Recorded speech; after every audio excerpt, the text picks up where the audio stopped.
month's episode of the Whiteboard Game. The boys talk about albums with similar colour schemes. Sweet. Okay. So, Whiteboard Game. Hello. Welcome back. You are joining us for another episode of the Whiteboard Game, and by us, I mean me, Frederick. Yes, he does. Yes, Me, Chris. What'll it be, fellas? Ketchup or mustard? If you understand what that was, we can be friends now. No idea what that was. Original SpongeBob movie. Oh, okay. I wasn't sure if it was Cletus from The Simpsons. Also a very good one. Do I know any direct quotes from Cletus, though? I don't either. Everything he says is just of the same stereotype, isn't it? But no, yes, this is the Whiteboard Game. You've joined us again for another edition. You stuck out the oppressive chill of the winter-themed game of last episode. And you're still in winter. But what we have for you now is a different theme. And today's episode is all about the colour of some album covers. Yes. Chris and I have both chosen 10 extracts as usual. We're both going to guess them as usual. Both of us have chosen our 10 extracts based off of the fact that they all share a similar colour scheme or one colour in particular, plus one joker each. So it's 9 plus 1 for each of us. So, No, I didn't put in a joker because I thought we agreed that we weren't going to do that. Did we agree we weren't? Yeah. I'm so dense. I'm actually so stupid. I might be... There's a Shoo Shoo quote, a lyric where, which track is it? Is it the second track off of Promise, where he, and I won't repeat where they, and I won't repeat the exact language Jamie Stewart uses, but Jamie Stewart sings, "I am the dumbest bee on the planet," and I feel like that because I did this recently. I was off to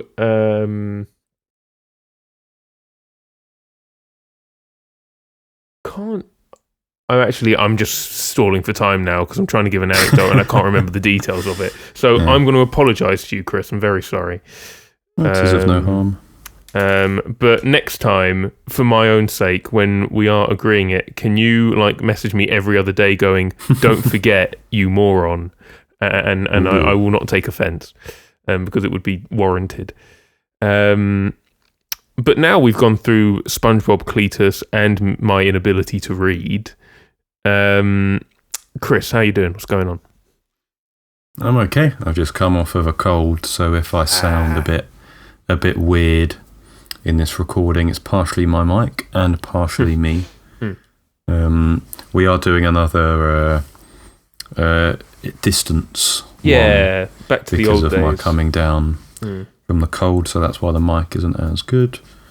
But I'm feeling okay now. It's been a weird cold because it's been here for long. It's been over a week since I first had it now. But it's never been really, really bad. It's only ever been annoying. It gets in the way of stuff you want to do. Yeah. You're well enough to do stuff, but not well enough to do it without thinking, "God, I feel awful, man." You know. I hear you. So it's been fine, really. So I'm just chilling. We haven't had a gig since we last recorded one of these. I don't think. Not. Have we? I don't think so. I can't remember, to be honest. Maybe we have, maybe we haven't. I don't know. But we will have one in a couple weeks, bit under a couple weeks. which this will be out after that, but it will be in Shepherd's Bush at the Syndicum Social. Yes. When we hope to enjoy it. We hope to see people there. We hope you've listened to the last episode and we've appropriately told you that is happening. Do you know, I think maybe in the last episode we were saying that it was a possibility but not confirmed yet. I have listened back to the intro of that episode and it was me once again. Both of these episodes have been opened by me being a dunce, because the last one was me going, yeah, we definitely have. Oh wait, I haven't confirmed it, so this is prompting me to do so. That gig is definitely happening. Yeah, so we'll be doing that, and then in the new year you'll be hearing this on New Year's Day. Happy New Year's Day. Happy Hope you New enjoyed Year. Your night and you're using this episode to sober up the next day. Hope you got a cheeky little kiss. Don't let it hang. Don't let it hang. It's mistletoe, man. Come on. That's Christmas. No, That's not mistletoe. Year's. It's like, no, because when the clock strikes 0 and you're out at a club, that's meant to be like the thing, or is that just in films? No, I think that's just in your fantasies. I don't get too close to my fantasy, mate. Come on. I mean, I share my New Year's with my friends, so maybe that's why.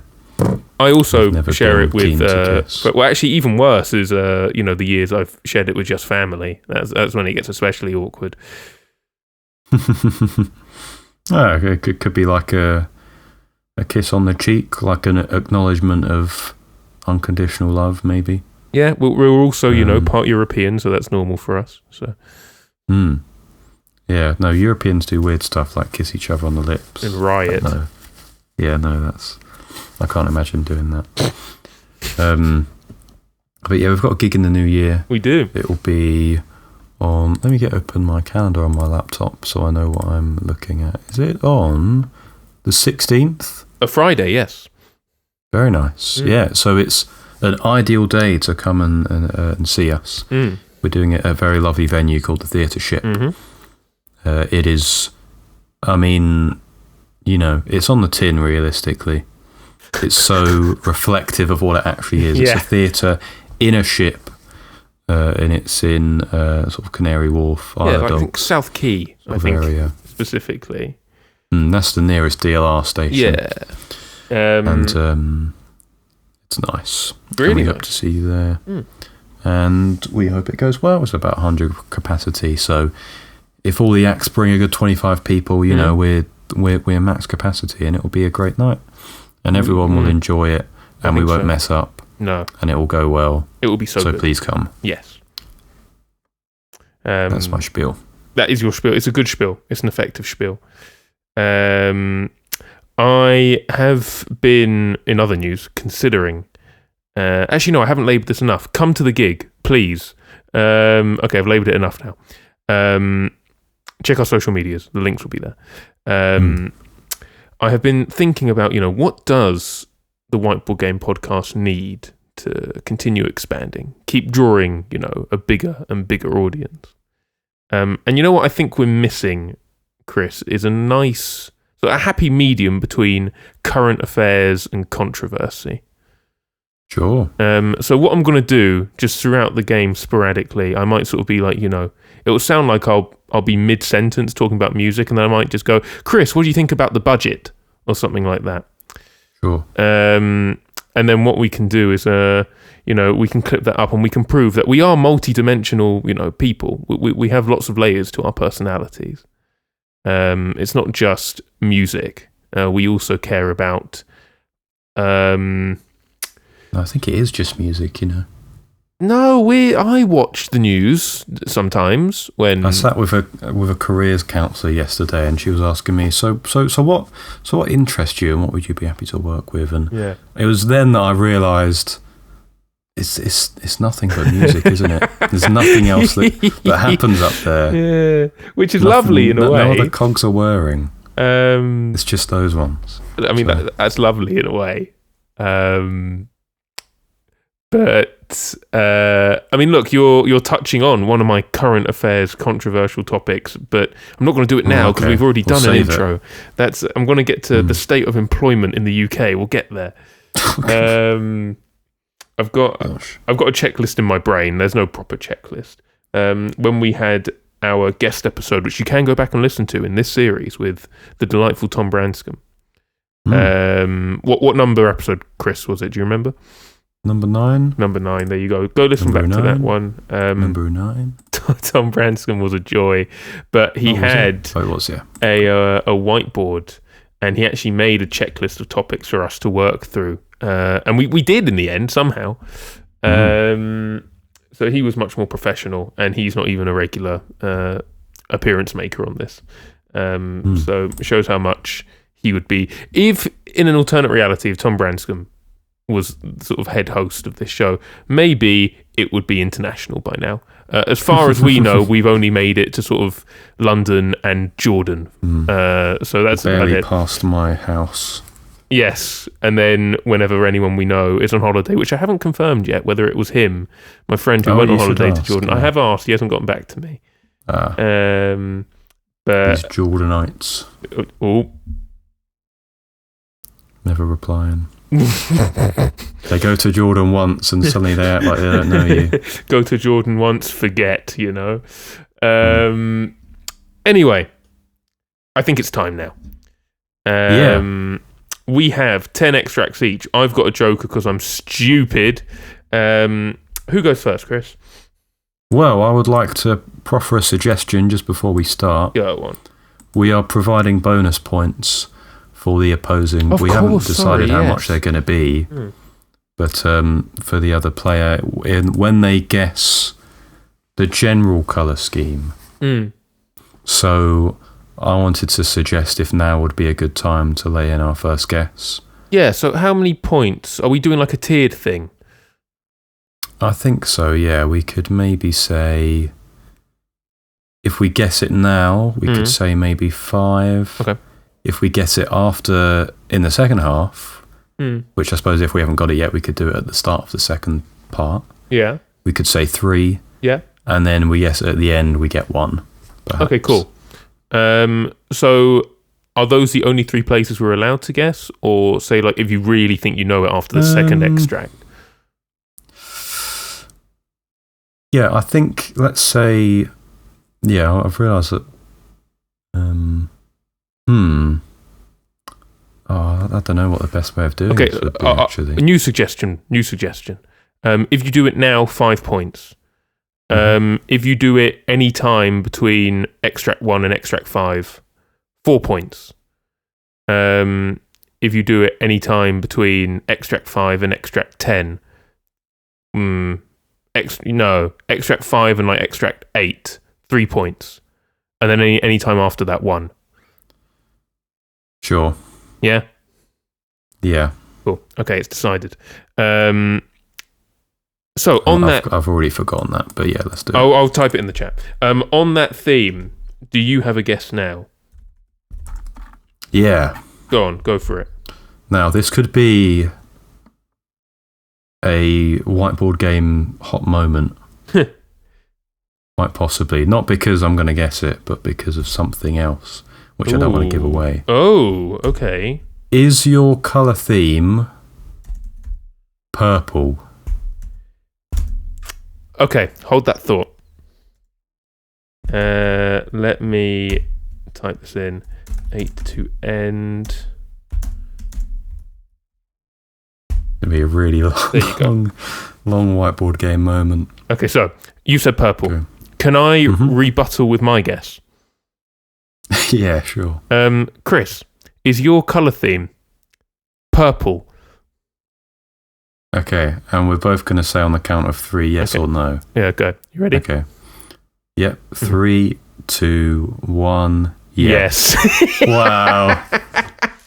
Oh, that's brilliant. That's really good. That's a really nice. Really good. Do you know what? I don't even think any of our songs were from the same album. No, we've managed to find about 19 amazing. purple albums. There you go. That's lovely. Very happy coincidence. Don't tell me which ones gave it away, but how many gave it away? Or was there a particular moment where you went, yeah, okay? It was definitely the last one. Sure. but that sort of confirmed it. That wasn't like I know this song, I know the album, I'm confident. Yeah. Partially the first one. Oh, nice. Okay. Sort of, because we'll get into it, but I think it was a feeling throughout the game. Yeah. That then grew larger as it went on, basically. Nice, cool. Mine is very much one of yours, which we'll get to. So I've got a bit fortunate that I've remembered what it looks like, kind of thing. I look forward to that one, and seeing what it is. So, Chris and I have made 100% start, which is remarkable. Fantastic. So I'm just going to make a note of that, +5. So, we'll get to the actual nitty-gritty then. Is it... I always forget what the mantra is. Is it whoever opens guesses? Okay, I guess. We'll guess first. I guess. So, I, for your first one, have absolutely no idea what the album art for this looks like. Okay. But I really like the song. I am. Had you heard it before? Or? Yes. Okay, yeah. Many times. That makes sense, yeah. This is one I've heard on the radio quite a few times, and then in my own listening. And in a way, I'm not upset about it, but I knew it's for a very long time been in the back of my mind of, I could use this in a game. Oh, really? Yeah, that's nice. Yeah. So I'm not mad about it. In a way, as you say, it's a nicer moment. This is Spin Doctors, 2 of them. There's got to be at least 2, otherwise it'd be Spin Doctor. 2 princes, 2 of them exactly. Princes who adore you. Yeah. Just go ahead now. Just go ahead now. I said 1996. I wasn't too sure of the year, but it's that decade, I'll tell you that much. I said alt rock / pop rock. Yeah. You get a good 4 points to start off your whiteboard game. You're just about in it with the year. Everything else was perfect. Oh, I'm a lucky boy. It came out in 1991, which I mean, I've got a confession to make with this song. Okay. I feel like I've mentioned it on the podcast many times. Oh, really? That I'm a man who lacks culture.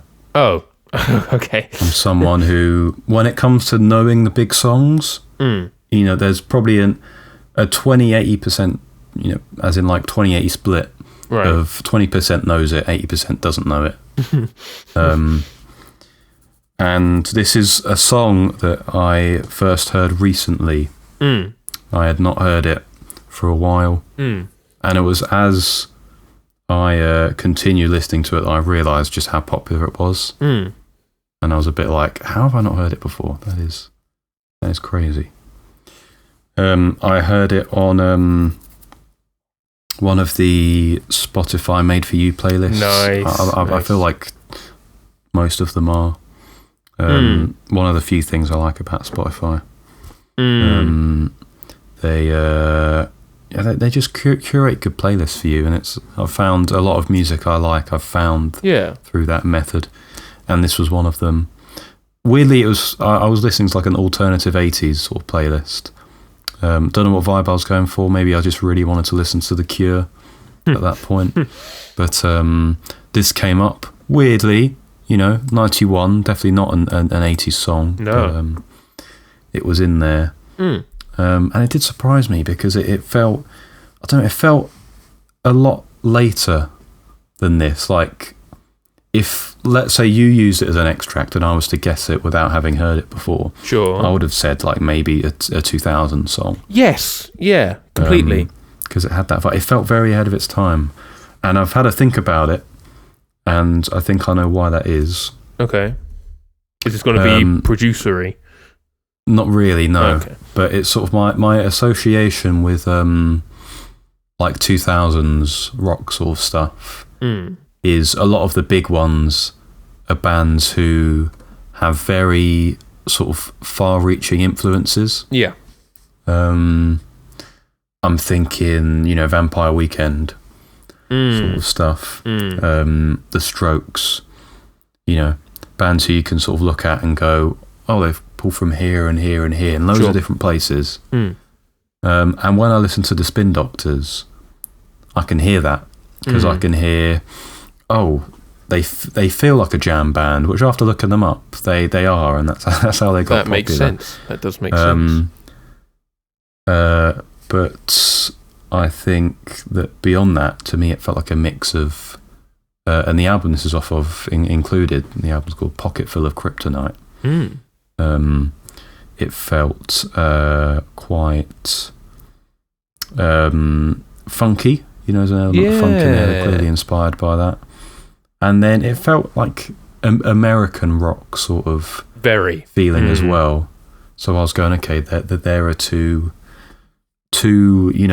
different influences that are clearly doing good stuff for this band. And the album generally, in terms of its colour scheme, I've made a topster of all of them so I can remind myself. Yeah. This one, I think the picture generally is quite grayscale. Right. But the name of their band, Spin Doctors, is all in purple.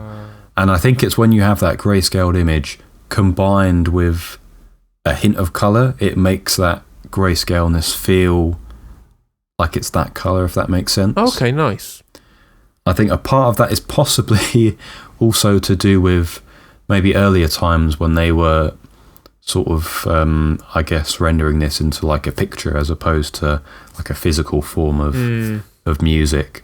Maybe there was some colour degradation issues, and so the picture comes up and it's washed the colours, and so it all looks purple, maybe. So maybe that's why. But and the album itself, I didn't see too many people rating it very well, but I did think it was all right. I mean, I do think Two Princes is the best song on it. But there were some other... Surprised me. There were some other good ones on there. Oh, I've just started it on Spotify. That's really loud, sorry. You got jump scared by the Spin Doctor. There's a track over there called 40 or 50, which genuinely felt like it could be a Jeff Buckley song. Wow. Which was really, really weird, because the guitar part was quite, sparse. And he's got a very good voice. The main singer's the guy's called Chris. Another Chris. Nice fellow Another Chris. Chris Barron. And he's got a very nice voice. And in that song, it reminded me of that heavily. So give that track a listen. Speaking to you, Fred, because I know you like Jeff Buckley. I do. I'm very fond of Jeff Buckley. And I also liked the track How Could You Want Him, brackets, When You Know You Can Have Me, which was nice as well. That's the result of the Two Princes track. That's what comes next. It is. It's the come down from it. Wait, no, you don't have a choice. I lied. It was meant to be me. And that's quite a nice one. It feels like a very closery track, but then they end with one that's like a proper jam. Nice. Sort of track, which feels unique to their roots. And from what I understand from my brief research, they never really wanted to be an album band, if that makes sense. Okay. They very much wanted to be a live band, and their early popularity very much came from their live performances as opposed to recorded music. It's decent, worth a listen if you like the song. There's probably more stuff on the album you'll like. But yeah, there you go. Enjoy your 4 points. Thank you very much. When you were talking about the grayscale and the purple thing, isn't there that optical illusion where it's like, I think the common one is like a picture of strawberries or something, but everything is actually grayscale in the image. It's just that your brain knows what colours to expect. I think so. And it kind of just fills them in. I think you're right about that. Look it up. If you look up grayscale strawberry optical illusion, you will see what I'm talking about. Because you kind of fill in a very sort of faded red and green sort of thing. But no, thank you very much. 4 points. That's 9 out of 9 so far. It's only downhill from here. Okay. Your first one. Yeah. I did recognise, because I think I've used it in a game before. What? I think it was in a group game, though. Ah, the Forgotten Games, yes. Because I think, I don't know, I think I just wanted to use an OutKast extract. That's who I think it is. You are maybe correct. And this was one of their biggest songs. Yes. But I don't think they actually say the name of the title in the song. And I think when I was trying to remember the title, I knew that. So I was deliberating on it. I was thinking, what is it? Okay, they mentioned stuff about being at the back of the bus. And I don't know what part of my brain made this connection, right? And was able to remember it, right? But it was at that point when I was listening to the song, and Andre 3000 says that, yes, that my brain went, oh yes, it's called Rosa Parks. Yes, that's the name of the song. So that's what I've said. I put hip hop / pop rap. Yep. I couldn't remember what album it was off of.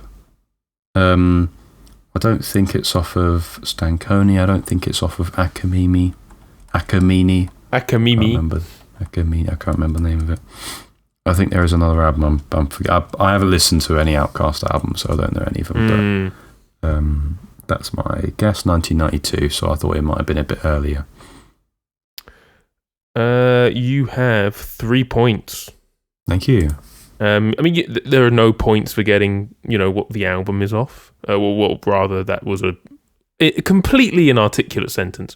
What album the track is off? It is OutKast. It is The Boys. It is Rosa Parks. It's 1998. That's where you've been held back. I know. I'm sorry. I just put the scene, which I'm not some sort of sort of American hip hop academic. I just took it off the interwebs, and they said Southern hip hop. So there you go. It is off Aquemini, which I think is what it is. I think it's like a sort of what do you call it? One of the star thingies. It was like a combination of Aquarius and Gemini, is it? Yeah, that's my understanding of it. Aquemini. Aquamini. Akamimi. I have listened to this and Stankonia. I, not by much, prefer this to Stankonia. Do they both deserve the plaudits they receive? Yeah. They're just quite good. They're just quite good. I already was very fond of Andre 3000, but they're just quite good. I don't actually have much to say. The purple bit comes from there's like a sort of slight purple backdrop behind the cartoon drawing of the gents. And so that's where you get your purple from. Your Flash. Yeah. I genuinely don't have much to say. I just don't. Chris, what are your thoughts on the budget? I'm very good at budgeting my own money. I don't spend a lot of it. So that's good.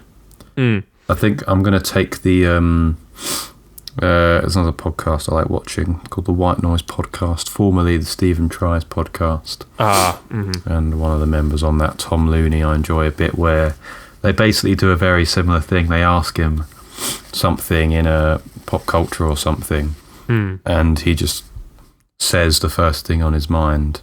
Okay. And sometimes it's something really out of touch. Okay. Sometimes it's something that you can clearly see is a part of a longer sentence, but they cut him off just before that. Brilliant, good. So I'm gonna play that card. Okay. Because to be honest, I haven't done much research on this budget that you speak of. Well, I'll help you out a bit. Do you find it interesting that the limit placed on the new mansion tax is set at such an amount so that individuals like Keir Starmer and David Lammy won't be caught in it? Do you find that interesting? That is quite an interesting predicament indeed. Yeah. Yeah, wonder why they chose that. It's a very strange choice, I think. Okay, we've had our moment of controversy. We'll have some more later. That's 3 points. Cool. Very well Thank done. Your number 2. I don't think I recognise the voice. I'll tell you what, this guy who was doing the rapping, though, for your number 2, he loves flipping conserve. He loves it. This guy sees toast and he's Preserve. like, yes. I know exactly what's going on that. And when someone else comes up and goes, "Oh, would you like some of my apricot jam?" He goes, "What? No, I don't want your jam. This is my jam. I want my jam." I said it was Anderson .Paak because I didn't know. It was a slightly higher voice, I thought, and he's got a higher voice. That's my logic. I said 2022. Couldn't quite put the year. Pop rap. Okay. And you said the title of the song was My Jam. Yeah, okay. My Jam. Okay, this is... No, you know this person. But... Personally? I don't think you've met him. That's a good, wise answer. But you do know who they are. Okay. And I just think it's probably unlikely that you've heard a song by them. Okay. This is Chance the Rapper. This is who that is. It's a song of his called Favourite Song. Bit weird of you to, decide that so early into your career. But fair enough. It also has Childish Gambino on the track, who you hear a bit at the end of the extract I gave you. That's who that was. Okay. Yeah. He does say something like, "Please be focused. That Beano, you know this." And that Beano is meant to be him. He's the Beano. The Gambino. Yeah, pop rap. You were right with that. I put hip hop as well. And 2013, because it's off of his album Acid Rap, which was... Oh, I do know this one. Yeah. One of his bigger ones. It's his second... I don't necessarily want to say second one, because I think his first... I'm going to sound like a knob saying this, but his first project was... I want to say it was a mixtape. Oh, to be fair, on here it does say that this is a mixtape as well. So, yeah, his first three album mixtape sort of things that I remember seeing quite a lot were one called 10 Day. He had this one called Acid Rap, and he had another one called Colouring Book. Okay, maybe you've heard of. And the covers on all of them are all the same. It's like him in an ethereal looking background. Right. And this is a purpley cover. That's why I chose it. Yes, This was one of the ones which I was going online and looking up purple covers, and just sort of going for ones that look quite purpley, and ones that I thought I'd be able to use as well. Like there were some that had a bunch of like metal albums, and I'm like, I'm just not gonna use a metal song on this because metal's not really my thing. I'm not going to use a song for the sake of it. I want to have something to say. So I used this because I enjoyed this song when I think I was probably 16 in school. Yeah. This was a song in my hip hop rotation because I was into hip hop back then. And I mean, I like it now, and I think I like the fact that I like this at that age because it feels like a me hip hop song. It's not like I'm listening to 21 Savage going, man, these lyrics, man, God, I feel you, man, because I can't. I haven't lived the same life as rappers like him. No. But someone like Chance the Rapper, who oftentimes is rapping about being happy and joyous. And seeing the joyful things in life. I find a much easier time relating to that sort of thing. I didn't mind Childish Gambino too much as well. I really enjoy his song 3005, which I remember was one of the first hip hop songs I really got into at that time. Would heavily recommend. Absolutely phenomenal track. Sure. But yeah, and Chance the Rapper's had his difficulties in recent years when it comes to releasing music that is acclaimed. Yeah, to a certain extent. One of his get absolutely butchered? Yeah, he put out, it was his debut album. That's cool. Because he'd only put out mixtapes up till that point. His debut album called The Big Day, which came out in 2019, was very heavily criticised. I haven't listened to it, so I can't speak about if I agree with it or not. But he put out another one this year called Starline, which the cover is very much in keeping with his early albums, which I thought was a really nice throwback. Cool. It's sort of him and a background. Does have a hint of AI to it, maybe. But I hope that he's got someone to actually do the painting for that, because that would be a shame. But I think that got better reviews. Again, not acclaimed like his earlier mixtapes are. But yeah, that's what it is. I'm not somebody who listens to too much of him. I just, in the making of this game, I remembered this song, I remembered liking it and wanted to use it. So there you go. There you go. I'm sorry I could only offer you a points, but... No. It's me who's earned just the point.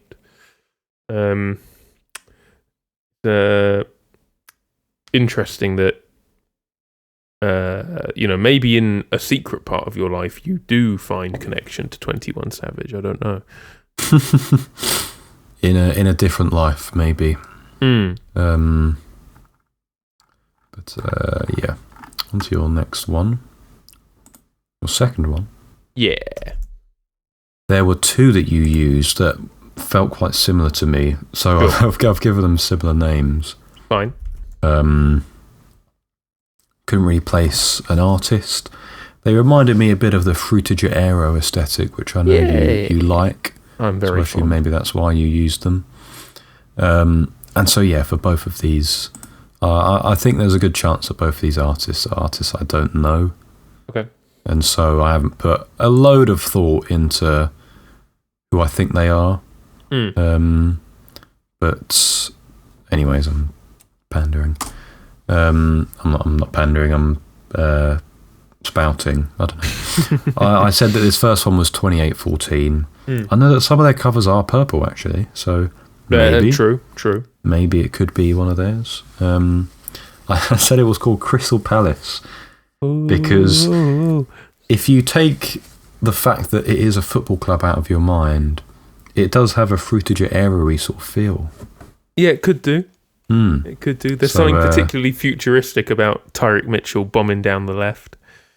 Yeah, you could say. I put Vaporwave / Fruitage Aero. It felt Vaporwavey. Yeah. In 2015. Yeah, cool. There you go. I'm going to be kind. I'm going to give you 2 points because I didn't write Vaporwave, but I'm going to give that to you. At what will likely anger, well, I say likely, if any particularly vocal member of the Vaporwave community hears me describe this as Vaporwave and they go, but it's not! You're not focusing on the subgenres. I don't care. Oh, you can use the overarching one, that's fine. We don't have to listen to people. I didn't realise that at the end of your sentence, sorry. Yeah, we don't have to listen to people. We don't. We don't. We don't have to listen to people. This is by a producer upsettingly labelled as useless.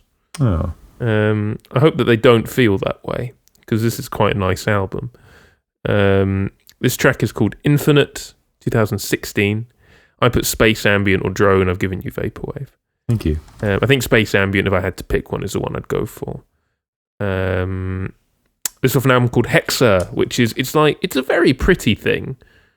It's sort of darker pinks and mauves and lilacs on a gradient, and then with this door just right in the middle.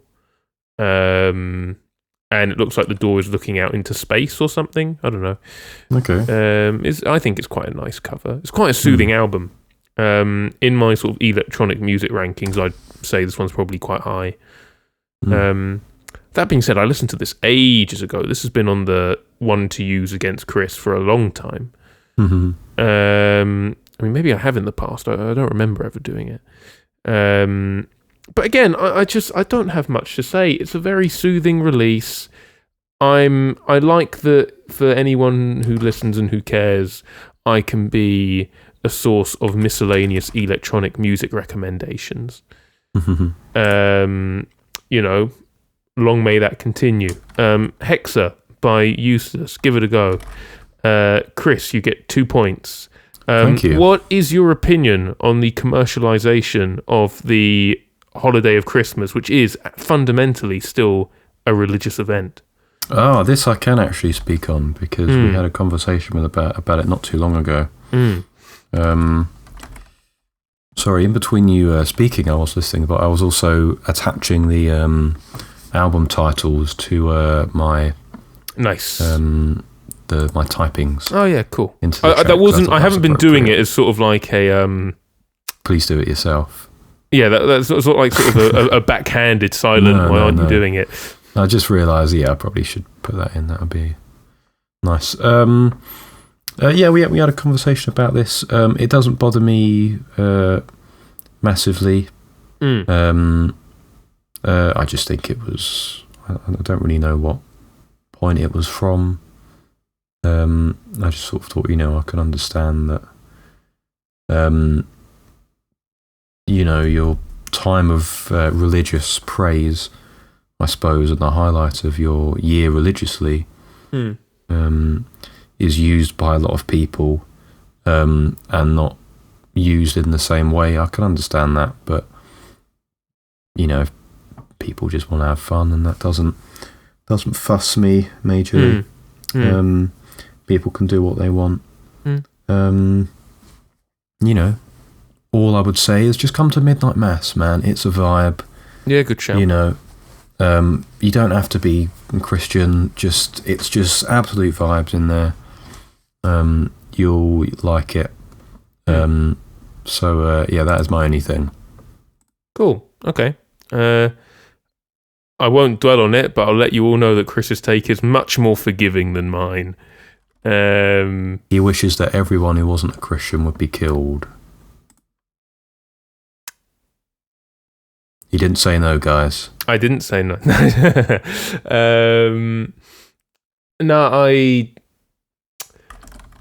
I don't know. I think I understand that if you go too far one way, you'll have Christians tell you that Christmas is comes from paganist stuff anyway, or whatever. So, or some rubbish. But so I suppose there's a happy middle ground to take somewhere.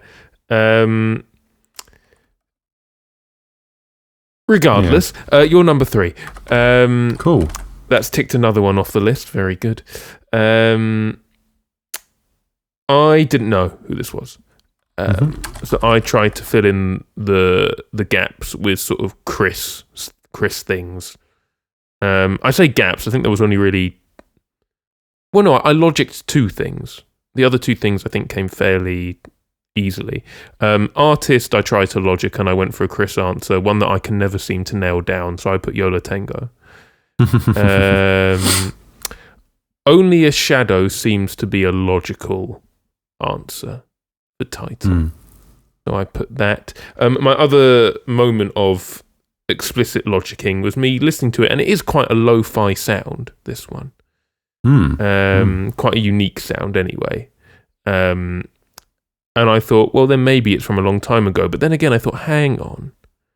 What if that's put on? Or what if it is just done by being recorded through more makeshift means?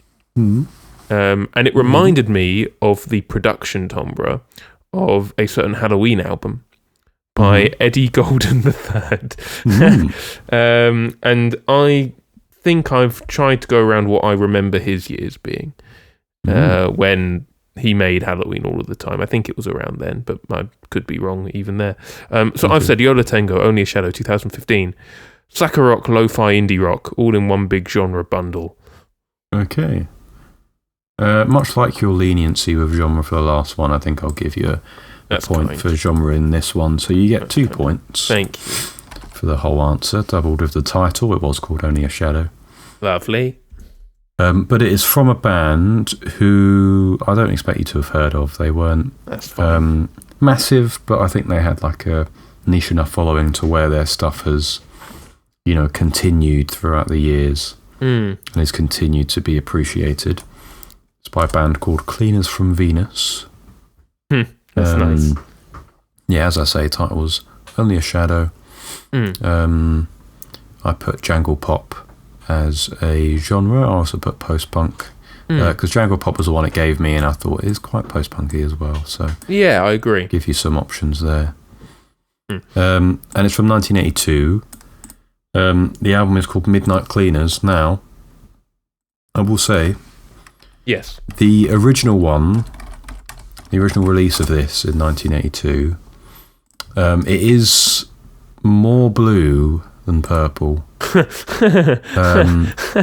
I wasn't focusing on this one. I was focusing on, they did a re-release. Okay.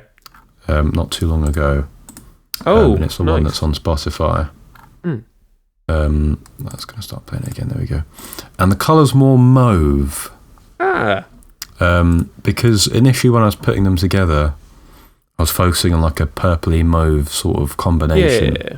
Because a few of the extracts I were using were not strictly purple necessarily. They were mauve. So it's sort of become a combination of the two. I hope you all forgive me. Of course. But I listened to this album. I didn't necessarily say what I thought about the last album, actually. Acid Rap. It's decent. Okay. Moving onto on. This one. I thought this was a nice album. It is an interesting one. I think there were some songs that went in quite interesting directions. I think the title track was really weird. It was more like spoken word. Quite minimal production. And I was expecting the whole second half after that to go with it, but it went back to sort of post-punk sort of stuff, which was nice. Yeah, he's a good songwriter, Mr. Martin Newell. Not too bad. I don't have too much to say about this other than I found it from, I think there's a video online that was sort of talking about the most popular new wave songs on on like Radio Music or something, and one of them. If I see one that's like a genre I know I like already, then I'm going to give it a listen. And see what other people think. Like. Yeah, exactly. It was. I do really like the song. The rest of the album's decent. Would recommend. Last thing I'm going to say is the main guy in the band, who I mentioned was Martin Newell. He also did the artwork for the lovely. album, so that's cool. Nice. Like a multimedia sort of creative at that time. Yeah, that's all I'm going to say. It's a decent song. There is a weird lo-fi-ness. I don't know if that's ever totally explained. Maybe he just didn't have the facilities to make a proper recording. I suppose it definitely would have been very expensive at the time. I don't know if this was released on a label. Maybe. Maybe not. So maybe that's why he just put it on tape and then handed it out to people, perhaps. But it's fun. And so there you go. Yeah, I did enjoy this. I will go further into this. Cleaners from Venus. I like cool that name. as a band name. Yeah, I like that. Okay. On to your number 3. Yeah. This was... There are a few pop rocky sort of ones in your list of extracts, which sure I struggled to point a artist to. I initially had a different band for this, but I thought that they were more appropriate for a different guess in the end. Okay. And upon re-listening to this, I initially wasn't going to put this band, but I'm quite content with putting them now. I feel like all the pieces are there. It's just I wasn't sure if that's who they were. I've guessed Squeeze because I could hear a hint of Glenn Tilbrook. I could detect a touch of Jules Holland on the keyboard. So I thought, could be. It didn't necessarily have their vibe totally that I would associate with them, but, you know, they're probably broader than what I give them credit for. So there you go. I said it was called So Hard. I think he said that a few times. He did. Pop rock / post-punk. I never really associate Squeeze with post-punk, but they're probably more new wave, sort of. But I hope you understand my point. And then 1979 was my year guess. Do do do do do do do do do do do do do do do do. A Smashing Pumpkins reference for you there. I'm going to give you 3 points. Thank you.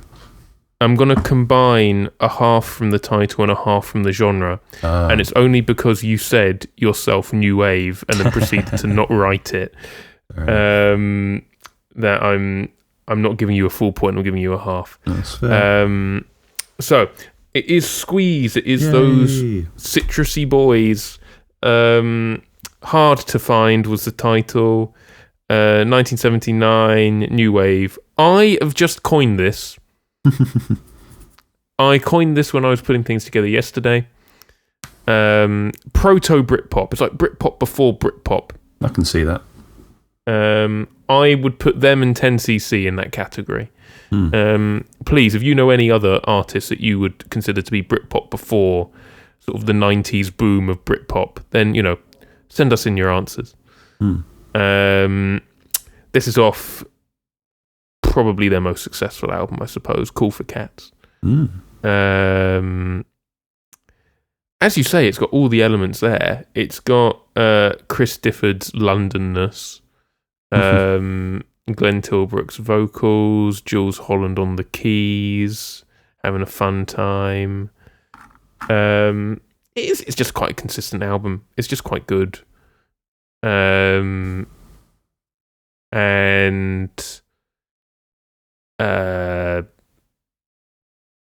do I have anything else to add? I don't know. Another opportunity to say we know Glenn's son. Yeah. He's Leon. a cool guy. He is a cool guy. We went to one of his shows recently in Bermondsey. The venue of which still hasn't gotten back to me. So, you know, it's clearly haven't got as powerful a surname. Sorry. Silence speaks volumes. Yeah. I'm going to have to chase young Leon himself and say, give me the contact. But yeah, it's a good show. His dad was there. His dad does always rock up. And so I've met him before and he does know who I am now. And case in point is his mum.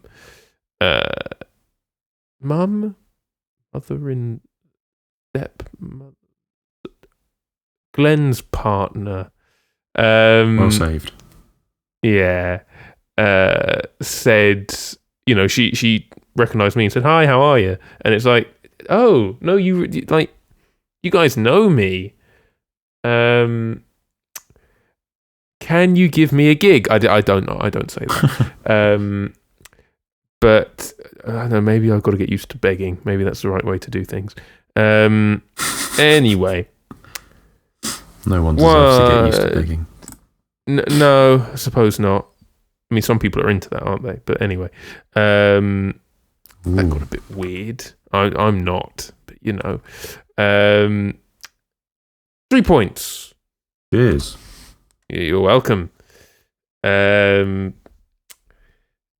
I knew who your fourth one was. I did know. But Well, I suppose I haven't been proven that I know it. Because you, as has happened before, when I'm quite sure of it, and then you go, nope. So I'm ready to be proven wrong. But I thought this sounded like what's his face? I can't believe I've forgotten his name. I'm not going to waste podcast time, but the lead singer from Prefab Sprout, whose name I do know, but in this moment it evades me. I wasn't sure what name was being said. It sounded like it began with a B. I don't know if Prefab Sprout's years particularly line up with the years of famous purple, or funnily enough, purple-coloured dinosaurs. But I said Bonny Doesn't Live at Home. Okay. 1986. Pop. This definitely isn't off of protest songs. I didn't recognise it. Okay. But it sounded like Prefab Sprout. Yeah, I'll give you 3 points. Excellent, thank you. Sorry, it's not Barney, is it? I was very amused by your title. It is indeed the biggest band to come out of Durham. Big up. It's Paddy McAloon and his Prefab Sprouts. Yes, it is. Bonny. Yeah. But his, I think his Durhamness makes it sound like Barney. Barney don't live at home. See, he's just proven it. Rate Your Music said sophisti-pop, which, I mean, I don't really know much about it, but it sounds like a real dickish genre. It's like I don't like the Robbie Williams of genres, you know? Like, just please leave me alone. Here she goes, just a little too high or a little too low. She thinks she's made of candy. Yes. It sounds too close to... It sounds too similar to someone saying sophist you. For my liking. I never made the connection, but I can see why that might upset you. Yeah, it makes me uncomfortable. But if you're looking for a more popular term, new wave, I also thought was fairly appropriate. I agree. 1985, it was off of one of their early, maybe their second or first album, Steve McQueen, which I think is their, from what I gather, their most well-received, arguably their most popular. I think it is. So I was slightly surprised when you hadn't heard it, because I thought, I know you know some Prefab Sprout stuff, so I would assume that you would know something like this, which seems to be one of their biggest songs off of one of their biggest albums. But I mean, I know the album and am due to listen to the album, but not this track. Is Cars and Girls off of Steve McQueen? I don't think so. Let me have a look. Okay. Steve McQueen is he an actor? Yeah, maybe. I have no idea either. Okay. But yeah, I mean, I like some Prefab Sprout. Not massive on them. I enjoyed this album decently. I especially liked this one and Goodbye Lucille, number 1. I don't know how you say that name, but I noticed that song was renamed in a later single to Johnny Johnny, interestingly. But yeah, it was decent. Wasn't massive on it, but it is heavily praised, and I can see why a lot of people like it. If you're looking for that good new wave sound, hyper 80s production, look no further than this, let's say. Yeah, don't have too much more to say. It was also on that most popular new wave songs on Rate Your Music or whatever video that I found, and it was just another one that caught my ear, basically. And then I came to make this game and went, oh, hang on. Half of these albums have the same colour scheme. Oh, perfect. So yeah, there you go. Literally don't have any more to say. Prefab Sprout, you enjoy Prefab your Sprout. 3 points. Yeah, thank you. Paddy McAlooney's still going. I think he's losing his eyesight now, though. Oh. Yeah. It's some sort of illness. Yeah. But he seems like quite... I mean, he looks like a wizard now. He does, yeah. Crazy. Good songwriter. Maybe he is a wizard. Maybe we haven't... I would like that. If anyone were to be, Okay. Your fourth one? Yep. I'm somewhat confident with who this is. I think it's Mild High Club. It sounded like them. Maybe this is off of Skip Tracing. I vaguely remember that being a purpley sort of album. Just took one of the lyrics and put it as the title. It said Taste of You. I was literally just going to put Taste, and then that reminded me of the Sabrina Carpenter song, and I went, I'm not going to put that. I thought it would remind me of the Animal Collective song, much more pure. Oh, yes, of course. Yeah, sorry. There's a recency bias going on there. Psych pop, that felt appropriate, and 2016, I want to say that's when that album came out. 2 points. Thank you. You're welcome. It is Mild High Club, very well sussed out. This one is called... I haven't spelt it correctly. I suppose it's quite a weird word. Not weird, just can't show up very often. Dionysian State. 2021, because this is off the album Going, Going, Gone. Because you're right in that Skip Tracing, which I love, is purpley. But I wanted to make it slightly less easy, even though it has transpired to be quite an easy artist pull. I put hypnagogic pop, and psych pop is valid too. 2021, as I said.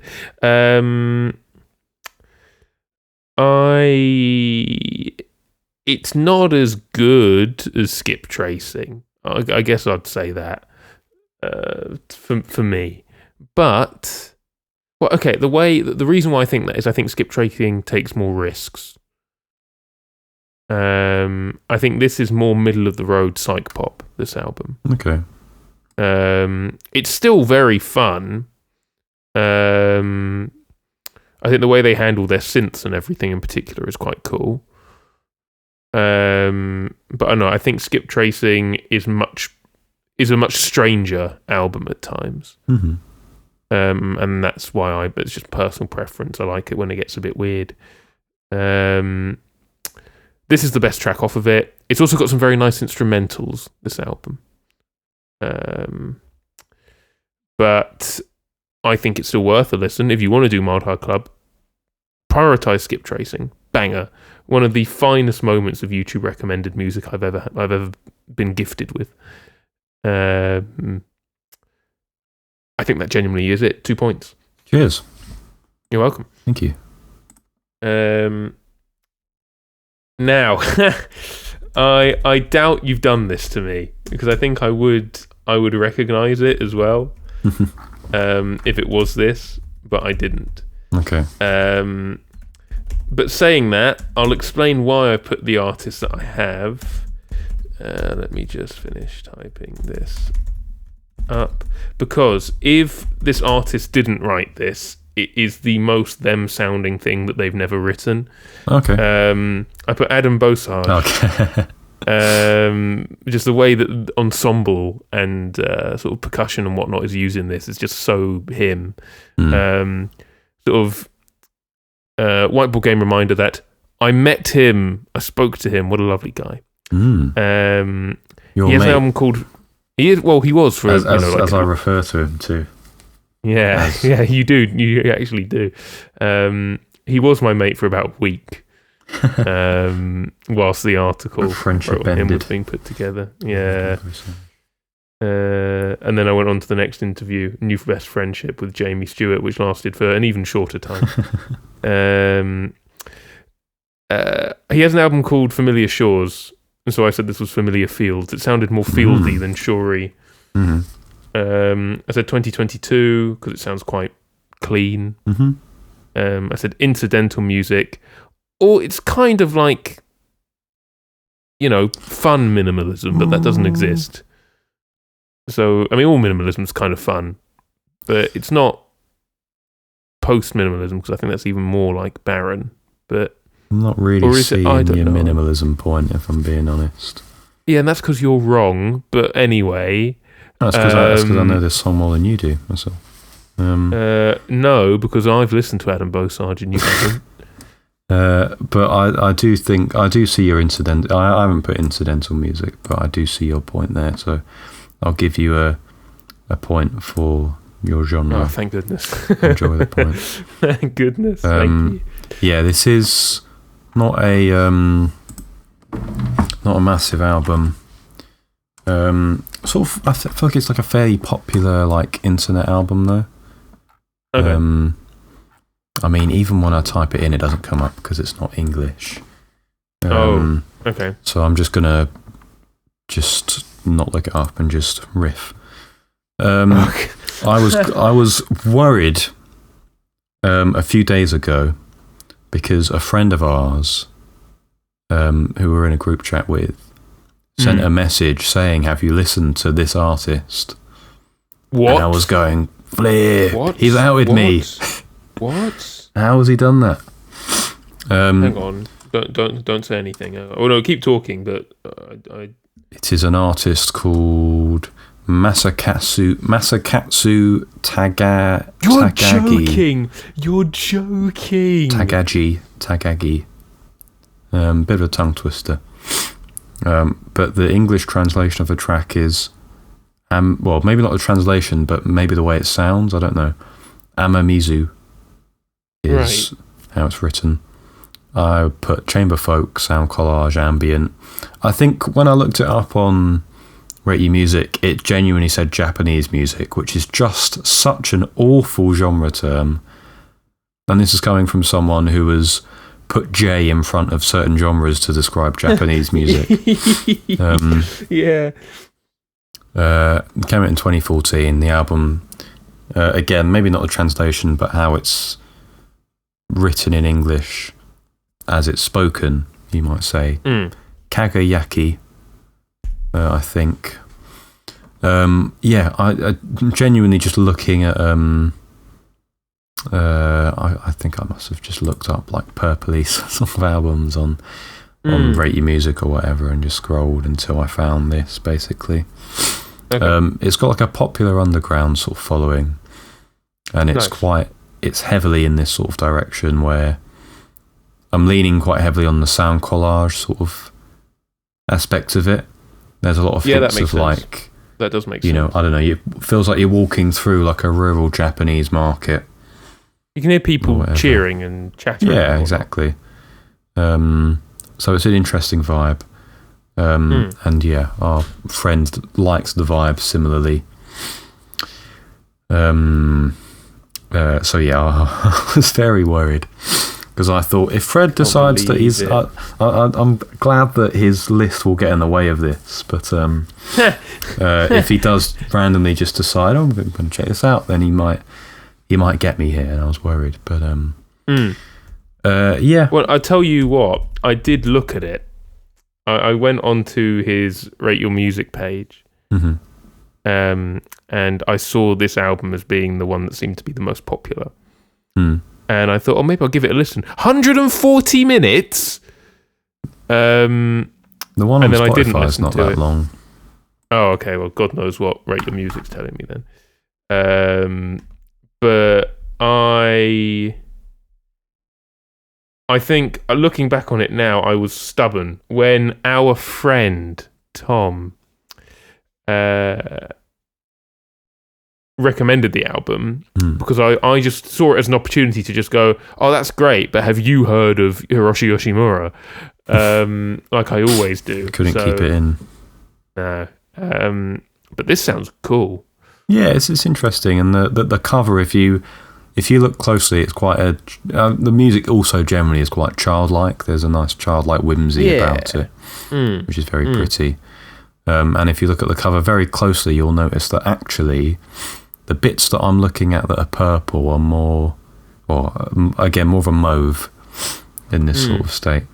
They're actually blue, But the fact that when you look at it from a distance and take the whole album in, they come across more as a mauvey sort of colour. So that's what I was going for. Again, maybe it's that illusionary sort of thing that you were mentioning earlier, which is cool.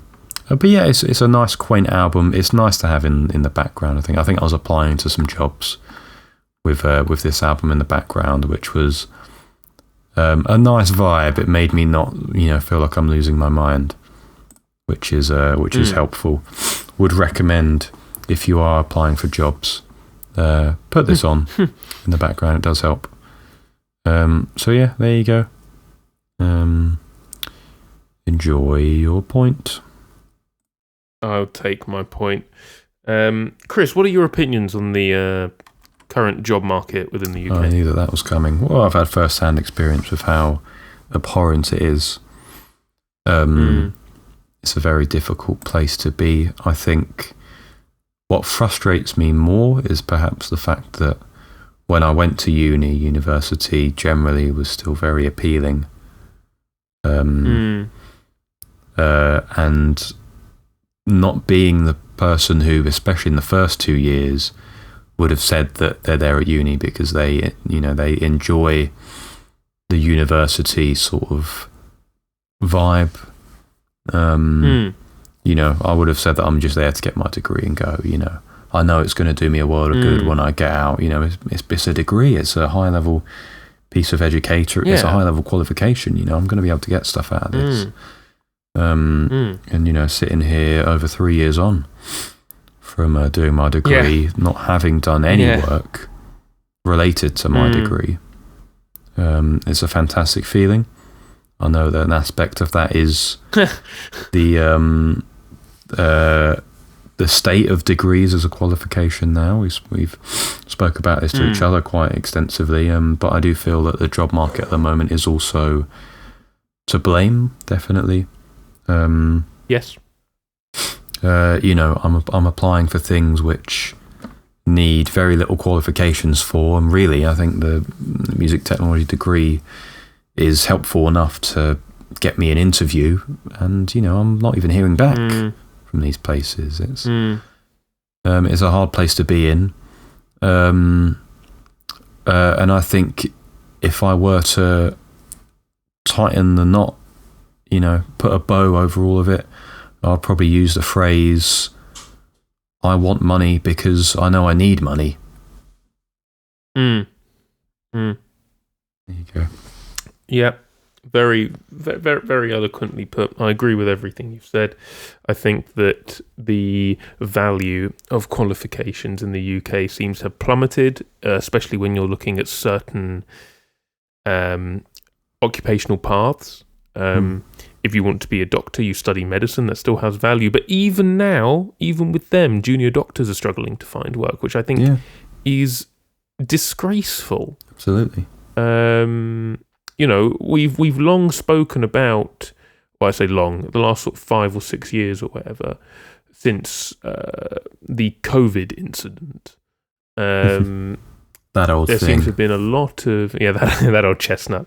There seems to have been a lot of focus on sort of the NHS needing support,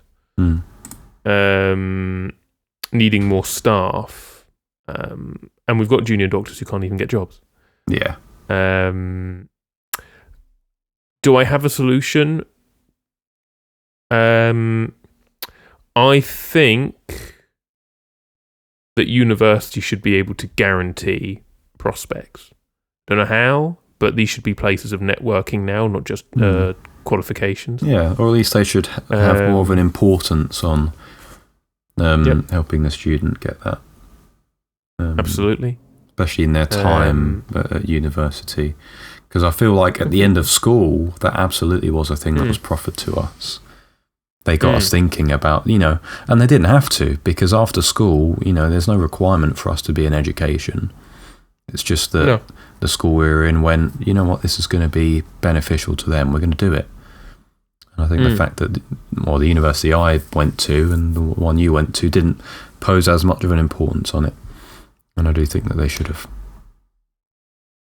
Well, I always very vividly remember in my sort of interview open day, because that's what a uni before I went, when I was making my choice, one of the reasons I chose Lancaster was it seemed they wanted me.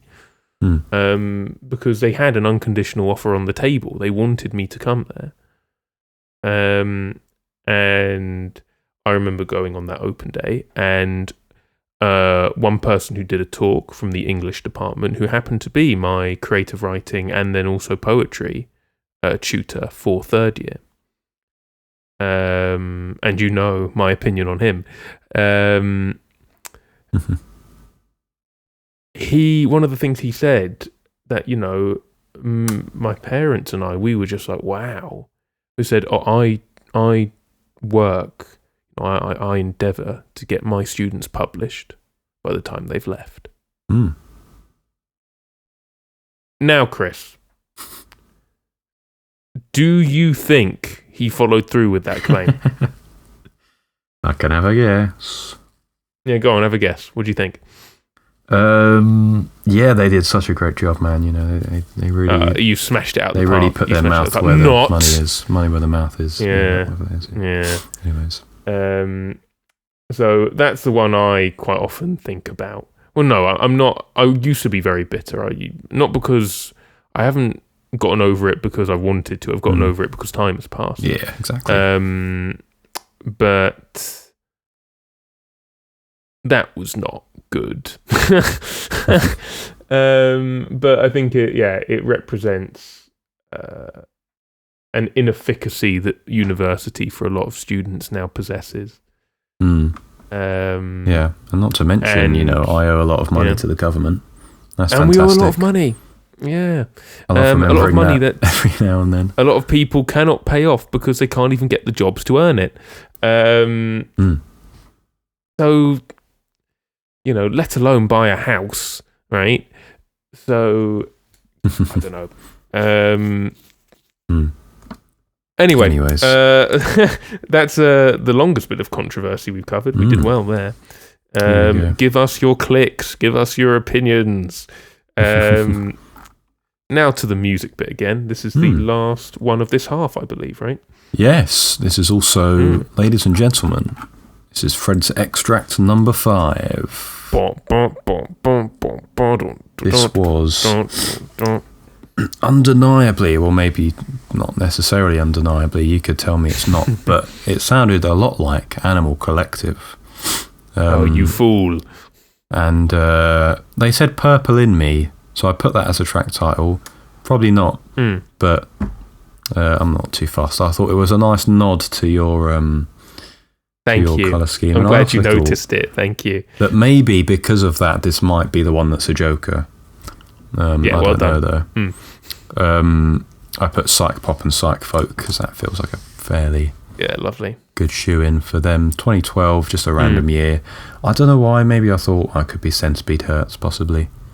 The sort of it's a good shout. Feeding off of the Merryweather Post Pavilion sort of era. And the last thing I was going to say is I bought the new FIFA because the old FIFA that I had, FIFA 24, they just stopped the servers for pro clubs. A really nice thing of them to do. They said our new game's not doing well. We're going to shut down the old servers for the old ones and force them to get the new ones. That's. Yep. I love that. That's how things work. And they had an Animal Collective song on FIFA 22. Crazy. Or FC 22, I suppose.